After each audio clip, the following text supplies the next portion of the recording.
So I got these controllers from FiveBelow.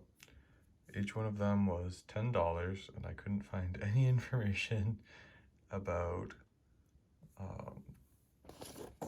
the brand, who makes it. The distributor is kind of cryptic, 1616 Holdings from Philadelphia.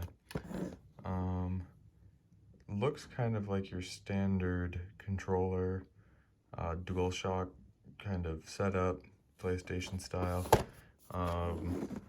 And at first it looks pretty good. One thing you'll see here is that it does have the 4 buttons on the back, 2 triggers on each side, bumpers and triggers, you might say, R1, R2, L1, L2. And I would say that they are a moderately good controller for player 4 or 2 or 3, but not this isn't going to be your go-to controller. And you can get a wired Logitech controller, I'm pretty sure, for like 13-15 bucks, so it's not even that big of a price difference. The feel in the hand feels kind of a little bit off, but that's not the biggest complaint. These buttons are pretty comfortable, and the joysticks are honestly pretty good. I was thinking that they would have sensitivity problems, dead zone problems, what have you, but those aren't the fatal flaw of this. The fatal flaw of these controllers, I would say, are 2 things. First of all, the directional pad is pretty resistive and hard to push. It doesn't feel sticky, it just feels like the springs behind it are too strong or something. The back buttons here also kinda suck.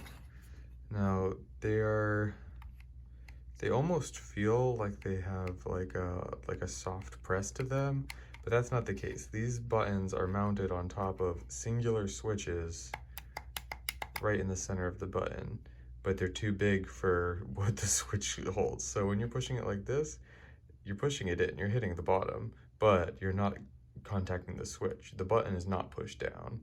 So you have to hit it right in the middle. You kind of have to aim for the top of these things, but there's like all this wiggle room. It's super inconvenient.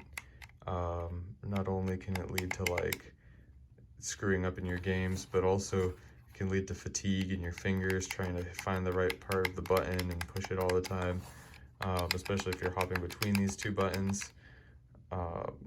So yeah, this is I would not buy, would not recommend these controllers. I wasn't able to find any information about them in the store, so I'm kind of documenting this for everybody else's sake, who is in FiveBelow right now trying to figure out what these controllers are.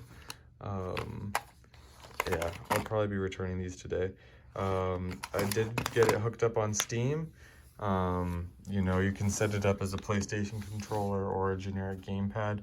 Whatever you do, I would recommend going through and making sure that all the key bindings, the controller specific bindings, are accurate, because I ran into some weirdness.